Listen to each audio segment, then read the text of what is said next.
As dusk settled over the city of Ashton, Maya Hayes, the city's first African-American mayor, drove down a nearly empty street. Her fingers lightly tapped the leather steering wheel. After a full day of meetings, negotiations, and the weight of leadership bearing down on her, all she wanted now was the quiet of her home. The stillness of the night was her refuge, a rare moment of peace. The city lights flickered across the windshield, casting soft reflections over the road. Maya navigated the familiar streets, eager to get to her apartment, the demands of the day quickly fading behind her. But as she approached the intersection of Elm and Maple, a flash of red and blue lights cut through the dusk. The sudden, jarring intrusion made her stomach tighten. Her hands instinctively gripped the wheel. Maya knew the drill. She had seen it before. The feeling of being pulled over for no real reason, a familiar anxiety creeping in. Though she had done nothing wrong, she felt that old unease settle in her chest. Without hesitation, she eased her car to the side of the road. The gravel under her tires crunched sharply in the otherwise silent night. She glanced into the rearview mirror, seeing the patrol car's headlights glaring back at her. The figure of the officer, barely visible in the bright light, stood tall and rigid. Maya's pulse quickened, but she remained still, making no sudden movements. Her hands rested on the steering wheel in plain view. The officer stepped out of his vehicle. Officer Luke Johnson. Maya didn't recognize him, but she knew men like him. They wore their authority like armor, with every step a reminder of their control. His uniform was impeccable, the badge gleaming under the streetlights. But it was his eyes that caught Maya's attention. Cold, calculating, as if he already knew her place in the world. He approached her window, his boots heavy on the pavement. "Evening, ma'am," he said, polite but with an edge, a tone that felt rehearsed. Maya kept her voice even. "Good evening, officer." "Is there a problem?" Instead of answering, Johnson leaned in. His eyes scanned the inside of her car, lingering just long enough to make her uncomfortable. "License and registration," he ordered, no explanation given. Maya's hand tightened for a second before she slowly reached for the glove compartment. She could feel his gaze on her, watching, expecting a mistake. Carefully, she handed him the documents. "May I ask why I've been stopped?" He flipped through the papers like they held a secret, tapping her license against his palm. His smirk was brief but telling. "You were driving too close to the center line back there. Just making sure everything checks out." Maya's chest tightened with frustration. Chinutes streets, every turn, every lane. She had driven them countless times without incident. She met his gaze with unwavering calm. "I see. I assure you, I was in full control of my vehicle." Johnson tilted his head slightly, his smirk widening. "You seem pretty confident for someone getting pulled over." It was a challenge, a subtle accusation that she was resisting, that she was making this difficult. Maya didn't flinch. "I believe I have the right to ask why I'm being stopped," she said firmly. He clicked his tongue, a slight gesture of irritation. "Step out of the vehicle, ma'am." Her pulse hammered in her ears, but Maya's movements remained slow, deliberate. She unbuckled her seat belt, each motion purposeful. She opened the door, stepping out into the cold night air. A few pedestrians stood nearby, their phones subtly raised. Good. She wasn't alone. As Johnson stepped closer, his smirk returned, almost predatory. "Well, look at that," he said. "You can follow orders after all." Maya stood tall, her jaw clenched, but she didn't respond. She knew this wasn't about the traffic stop. It was about control, about testing her, about proving who had the power. She wasn't going to give him the satisfaction of seeing her break. The air grew heavier as Officer Luke Johnson took a step closer, his presence looming over Maya. His smirk was gone now, replaced by something colder, more deliberate. He was waiting for her to make a mistake, to give him a reason to escalate this further. Maya could feel the weight of his eyes, watching her every move, waiting for the slightest hint of resistance. He didn't break eye contact as he spoke again, his voice dropping lower. Pop the trunk, ma'am. Maya's breath coat. The request was absurd. Her car was clean. She hadn't even been speeding. There was no reason for a search. Her fingers curled into her palms, her body tense with the injustice of it all. "I'm sorry, officer, but do you have probable cause to search my vehicle?" Maya asked, her voice calm but firm. She had been here before, not under these exact circumstances, but she knew how this could go if she didn't hold her ground. Johnson's lips tightened into a thin line, but he didn't answer her question. Instead, he let out a long, exaggerated sigh, his stance more imposing now. "Ma'am, we can do this the easy way, or we can do this the hard way," he said, his tone now dripping with condescension. Y dejad to es que la tings. The threat was clear, but Maya wasn't backing down. She wasn't going to give him an excuse to twist her compliance into guilt. She had seen this before. A small resistance, a misstep, could turn this into something much worse. She glanced around at the few pedestrians still lingering nearby, their phones raised, recording the interaction. The witnesses were her lifeline now. "I'm afraid I can't consent to a search unless you have a warrant, officer," Maya said, her voice steady, her eyes never leaving his. Johnson's eyes flickered, a brief flash of frustration, before he nodded slowly. He wasn't used to being challenged, especially not by someone like Maya. "Fine," he muttered, pulling her license from his pocket and waving it in front of her. "Let's see what we've got here." Maya stood still, watching him retreat to his cruiser. Her heart was racing, but she kept her posture steady. She knew how dangerous this moment could be, and every instinct told her to remain calm, to keep breathing, to stay in control of her body and mind. The minutes stretched on as Johnson disappeared into the patrol car, his silhouette illuminated by the faint blue glow of the dashboard. Maya glanced over at the pedestrians again. Their faces were painted in the harsh light, some of them glancing nervously between her and the officer. She wasn't just standing up for herself anymore. She was standing up for every person who had been in her shoes, who had been wrongfully accused or intimidated. The sound of the cruiser door slamming shut broke her concentration. Maya turned back toward Johnson as he stalked toward her, his expression unreadable. He waved a clipboard in her direction, the smugness back in his voice. "Seems we've got a little issue here," he said, his eyes flicking over her like she was the problem. "Your records are coming up with some discrepancies." Maya's heart skipped. "That's impossible," she said, her voice colder now. "My records are clean. There must be a mistake." Johnson shrugged, a mocking gesture. "Could be a mix-up. Could be something else. Either way, we're going to need to take you in to straighten things out." Maya's stomach twisted, but she kept her composure.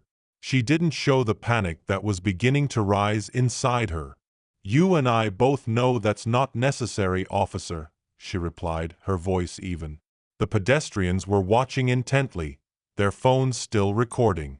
She wasn't going to let this turn into something it shouldn't be. She would not let them get away with this.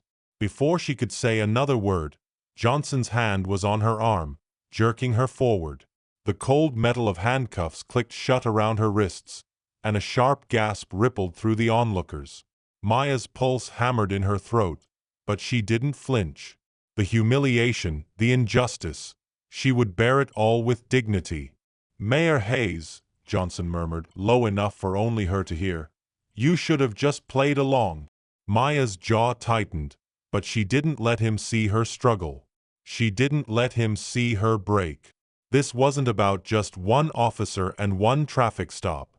It was about something far bigger. As they walked toward the cruiser, Maya held her head high. She wasn't afraid. Maya sat in the back of the patrol car, her wrists sore from the tight handcuffs. The plastic seat dug into her back, and the cold metal of the cuffs was a constant reminder of the absurdity of the situation. She stared out of the window as the cruiser sped through the dark streets of Ashton. The city she had worked so hard to build, to lead, felt like a distant memory now. It was hard to reconcile the woman in the back of the car with the image she had spent years crafting in the public eye. She forced herself to breathe steadily, keeping her focus. This wasn't over. The more she thought about what had just happened, the angrier she became. The injustice, the disregard for her rights, the blatant abuse of power, it was all too much.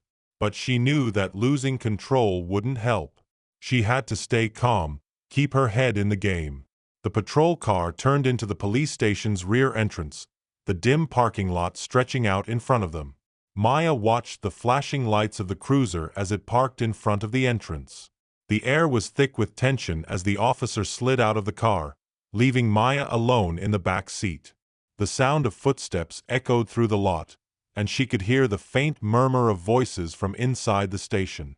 When the door to the cruiser slammed open, Maya looked up to see Officer Luke Johnson standing there, his expression unreadable. Without a word, he opened the door and roughly pulled her to her feet. Her legs were unsteady, but she stood tall, refusing to let him see any weakness. They walked through the dimly lit hallways of the station. The cold air and the hum of fluorescent lights only amplified the sense of helplessness in the air. Maya's mind raced, trying to think of what she could do next. She wasn't just fighting for her freedom at this point. She was fighting for something much bigger. Justice, accountability, and the very idea that no one, no matter who they were, should be above the law. They reached the intake desk, where Officer Maria Delgado sat, her posture stiff, her eyes wary. She barely glanced at Maya before Johnson slapped a clipboard onto the counter. "Suspicion of illegal activity," he said nonchalantly, as if it were the most routine thing in the world. Delgado's brow furrowed. She looked up at Maya, recognition flickering in her eyes. "Illegal activity?" she asked, her voice measured, but Maya could hear the subtle disbelief in it. "Some discrepancies in her records," Johnson replied, his voice casual, almost dismissive. Delgado's gaze shifted between Maya and Johnson. The tension in the air grew thicker. Maya couldn't tell if Delgado was genuinely confused or just doing her job, but something in the way she hesitated made Maya think that the officer was at least questioning the situation. It wasn't much, but it was a crack in the facade. Delgado typed a few things into the computer, her fingers moving quickly. Maya stood still, her posture strong, refusing to show any sign of fear. She wasn't just a woman being wrongly accused. She was the mayor, and she wouldn't let them forget that. "Name?" Delgado asked, finally breaking the silence. "Maya Hayes," Maya replied, her voice steady. The moment the words left her mouth, she saw a shift in Delgado's demeanor. The officer's fingers froze above the keyboard, her eyes flicking between Maya and the screen. Recognition dawned on her face. Her gaze darted to Johnson, then back to Maya. For a second, the room was still. The murmurs from the other officers faded into the background, replaced by an uncomfortable silence. "Wait a second," Delgado said slowly, her voice low. "Jurre de mayor." Maya nodded, keeping her expression neutral. "That's correct." Delgado's jaw tightened, her fingers tapping against the keyboard. She didn't say anything else, but the way she looked at Maya now was different. Something had shifted, a shift that didn't go unnoticed by the officers milling about, some of whom now glanced over with cautious expressions. Maya stood there, silent but unbroken. The air in the room felt thick with the weight of the realization that had just dawned on everyone. They knew who she was now, and the game had changed. The stark fluorescent lights of the police station buzzed overhead, casting harsh shadows as Maya stood in the small holding area, still cuffed. The sound of a phone ringing and distant conversations hummed around her, but she was focused. She could feel the shift in the room. The moment her identity was revealed had changed everything. The officers no longer viewed her as just another citizen to be processed. Now they were looking at her as the mayor of Ashton. Maya knew that the system she had worked so hard to build could only be as strong as its weakest link. Her arrest was just one instance in a much larger, more complex issue: systemic injustice. She couldn't let herself get caught up in the personal humiliation of it all. This was bigger than that. The real fight had only just begun. Moments later, Captain David Hernandez walked into the holding area, his presence commanding.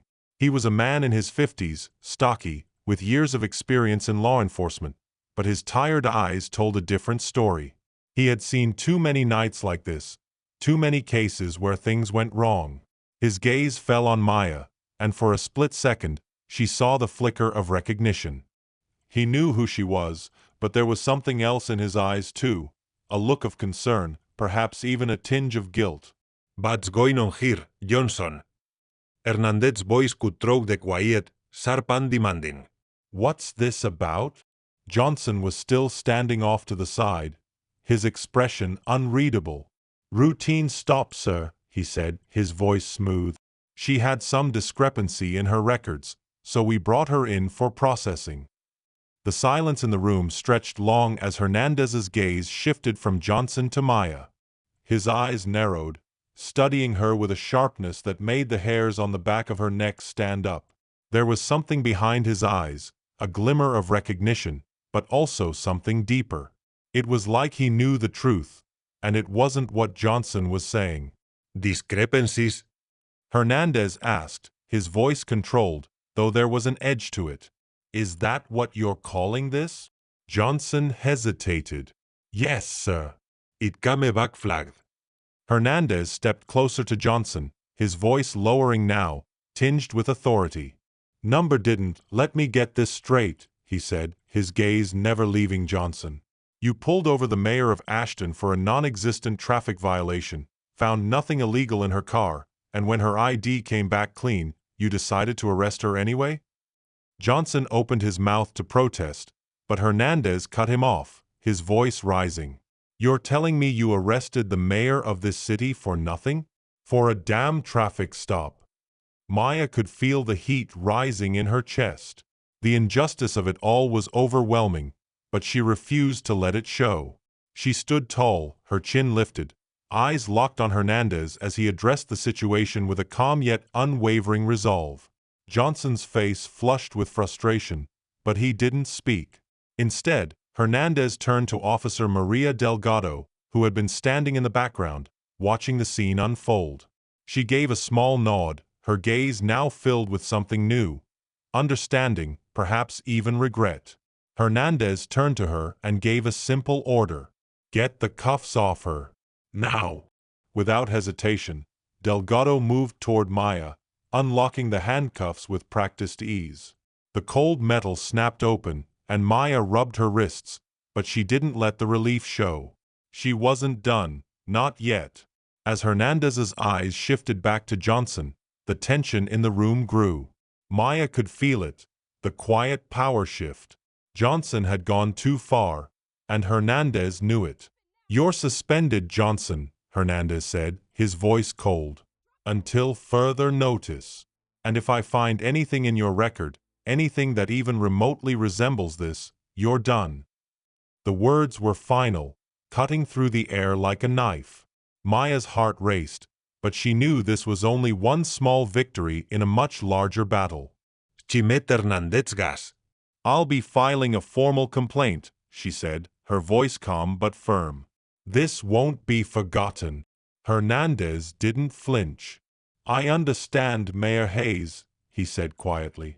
And I assure you, this won't happen again. The next few days passed in a blur. Maya's phone rang constantly with calls from reporters, political opponents, and residents of Ashton who had heard about her arrest. The public outrage was swift and overwhelming, but Maya remained composed. She knew this moment was bigger than her personal experience. This was an opportunity to address the systemic issues that had been allowed to fester beneath the surface of her city, issues that affected so many people every single day. Maya sat at the head of the long table in the conference room of City Hall, her face calm but her mind sharp. The room was packed with council members, community leaders, and representatives from the police union. The air was thick with unspoken tension.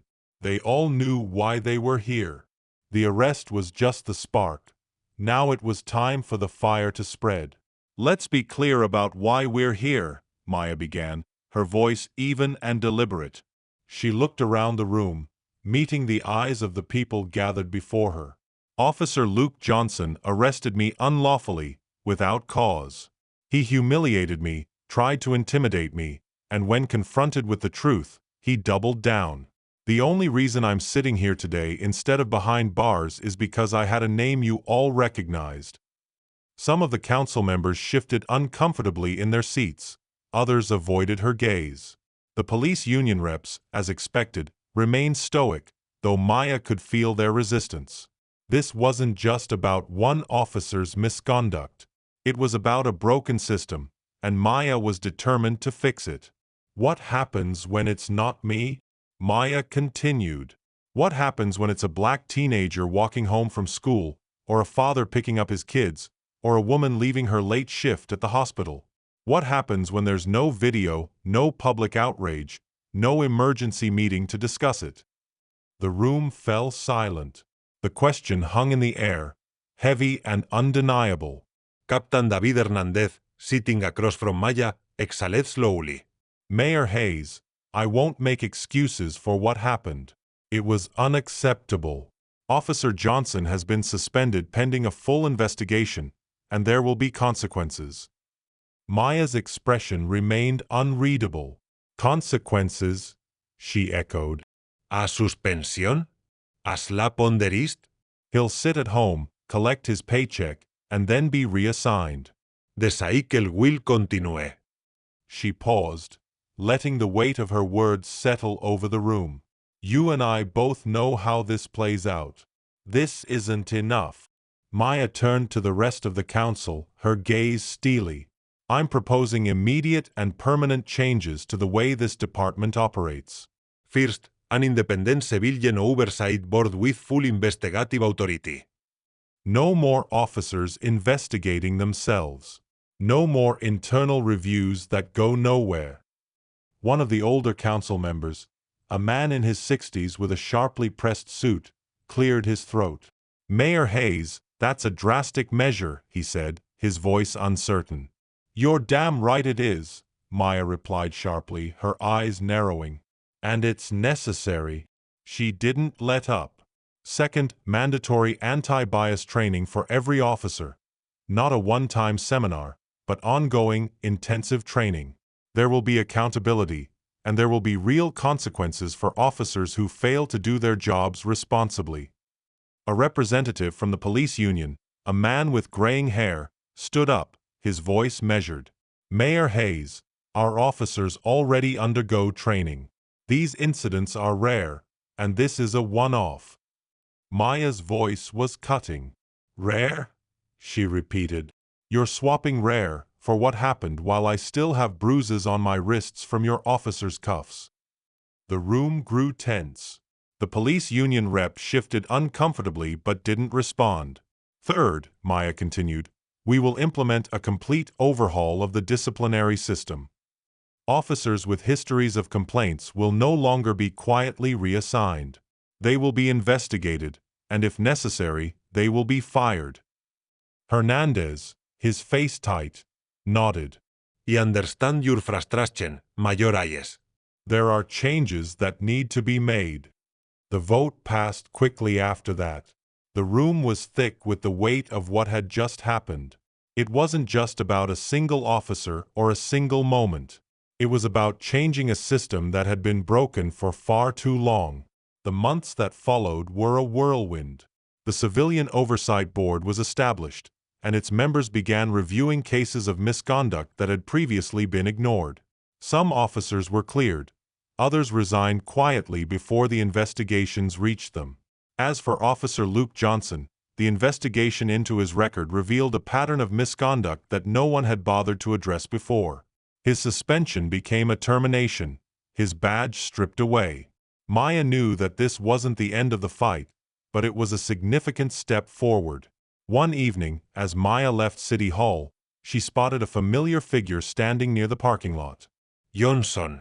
He wasn't in uniform anymore, his stance rigid, his eyes locked on hers. For a long moment, neither of them moved. Maya met his gaze. her expression unwavering. He hated her for what she had done, but she wasn't afraid. She had changed something, and that was enough. Without a word, he climbed into his car and drove away. Maya exhaled slowly and turned back toward the doors of City Hall. The fight wasn't over. It never would be. But for tonight, she had won.